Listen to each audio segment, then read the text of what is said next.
What happens when a franchise built on loyalty and championship culture suddenly finds itself caught between financial prudence and keeping a rising star happy? The Golden State Warriors are living this nightmare right now, and the clock is ticking louder than ever as they navigate one of the most delicate contract negotiations in recent NBA history.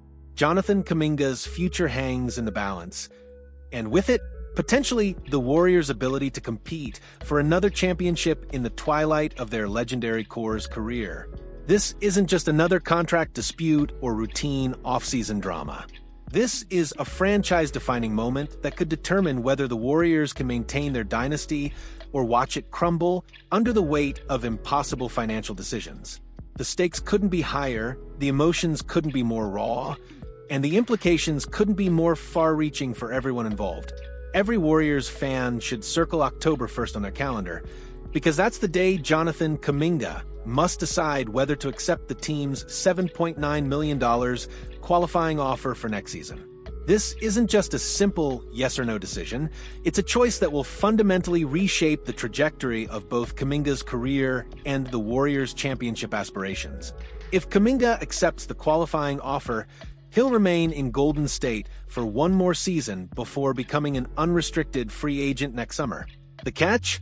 A no-trade clause accompanies this arrangement, meaning the Warriors lose all leverage to move him if contract negotiations sour during the season. It's a high-stakes poker game where both sides are trying to read each other's cards while the championship window continues to close. The alternative scenario is equally complex. Kuminga could reject the qualifying offer and pursue the more lucrative but restrictive deal the Warriors presented during the offseason. This path offers more immediate financial security, but potentially limits his long-term earning potential if he continues developing at his current trajectory. What makes this situation particularly agonizing for Warriors fans is watching a homegrown talent, someone they've invested years developing, potentially slip away because of financial constraints.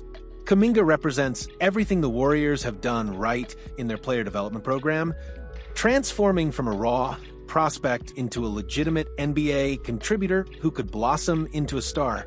Here's where the plot thickens beyond simple contract negotiations.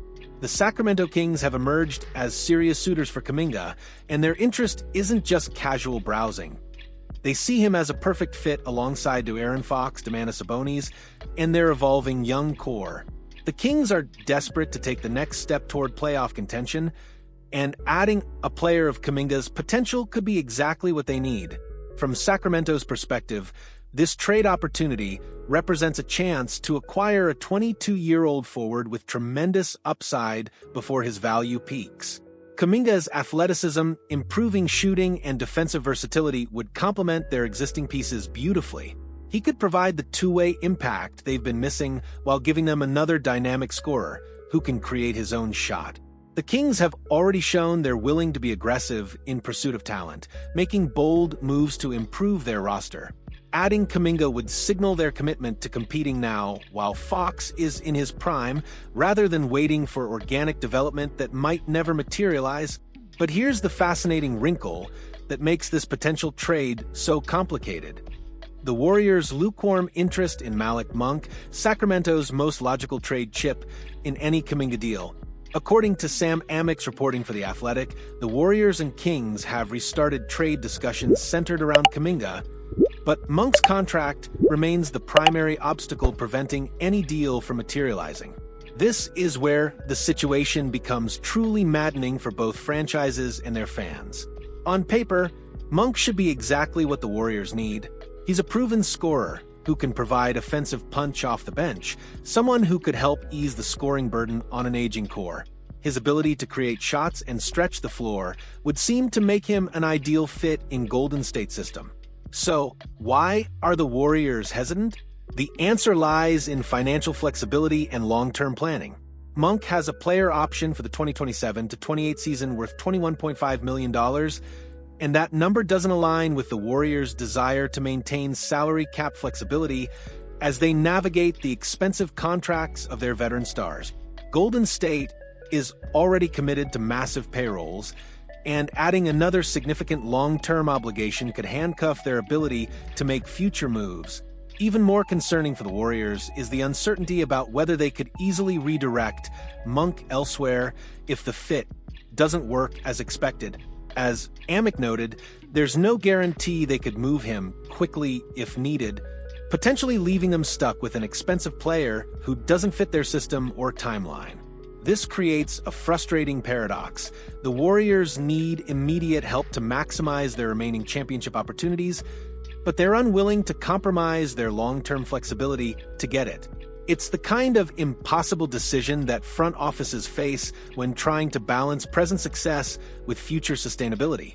Perhaps the most emotionally charged aspect of this entire situation is the public support Kuminga has received from the Warriors' veteran leadership. Stephen Curry, Klay Thompson, and Draymond Green have all expressed their desire to see Kuminga return, understanding both his potential impact and his importance to the team's future. When superstars of that caliber publicly advocate for a teammate, it creates enormous pressure on the front office to find a solution. These aren't just empty platitudes. They're genuine endorsements from players who understand what it takes to win championships and see Kuminga as a crucial piece of that puzzle.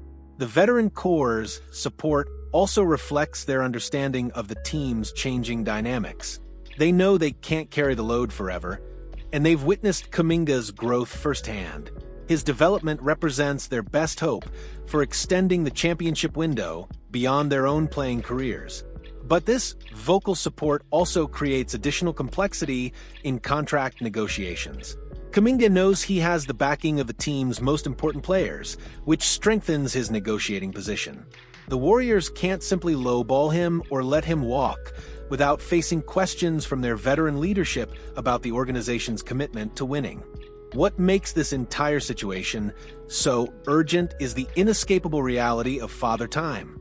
Curry is 36, Thompson is 34, and Green is 34. Even if they remain effective for several more seasons, their championship window is undeniably narrowing. Every decision the Warriors make must be evaluated through the lens of maximizing their remaining opportunities with this core group. Losing Kuminga without getting meaningful value in return would be a devastating blow to their depth and future planning. He represents one of their few young assets with genuine star potential, someone who could help bridge the gap between their current championship core and whatever comes next. The Warriors have already shown they're willing to pay luxury tax penalties to compete for championships, spending record amounts to maintain their roster. But even their financial resources have limits, and they must choose their investments carefully to avoid crippling future flexibility. One potential solution that's been discussed is a sign-and-trade arrangement that would send Kuminga to Sacramento while bringing back assets that better fit the Warriors' timeline and financial constraints. This approach would allow both teams to get something of value rather than watching Kuminga walk away for nothing. However, as the reporting suggests, this path is fraught with complications. The Warriors' reluctance to take on Monk's contract makes it difficult to construct a deal that works for both sides. Sacramento would need to find alternative compensation that Golden State values, which becomes challenging given their respective roster compositions and financial situations. The complexity of sign-and-trade rules also creates additional hurdles. Both teams would need to navigate salary cap restrictions, timing requirements, and player approval processes that could derail negotiations even if they reach agreement in principle. Perhaps the most heartbreaking aspect of this entire saga is watching the human element collide with business realities. Kuminga has developed genuine relationships with his teammates and coaches, becoming part of the Warriors' family in ways that extend beyond basketball. The possibility of losing him creates emotional ripple effects throughout the organization. For Kuminga, the situation must be equally challenging. He's expressed his desire to remain in Golden State while also needing to secure his financial future and maximize his career opportunities. The pressure of choosing between loyalty and self-interest is immense, especially for a 22-year-old who's still figuring out his place in the league. The Warriors' veteran players understand this dilemma better than anyone, having navigated their own contract negotiations and team changes throughout their careers. Their public support for Kuminga reflects both their appreciation for his contributions and their understanding of the difficult position he's in. As October 1st approaches, all parties involved must make crucial decisions that will shape the next chapter of Warriors basketball. Kuminga must decide whether to bet on himself with the qualifying offer or accept a more secure, but potentially limiting extension. The Warriors must determine whether they're willing to compromise their financial flexibility to keep a promising young player. The Kings, meanwhile, are waiting to see if their patience and interest will be rewarded with a chance to add a potential game-changer to their roster. Their willingness to engage in these discussions reflects their belief that Kuminga could be the missing piece in their playoff puzzle. Whatever happens, this situation will serve as a defining moment for all involved. The Warriors will learn whether their championship culture and veteran leadership can overcome financial constraints to retain young talent. Kuminga will discover his true market value and decide what he values most in his career.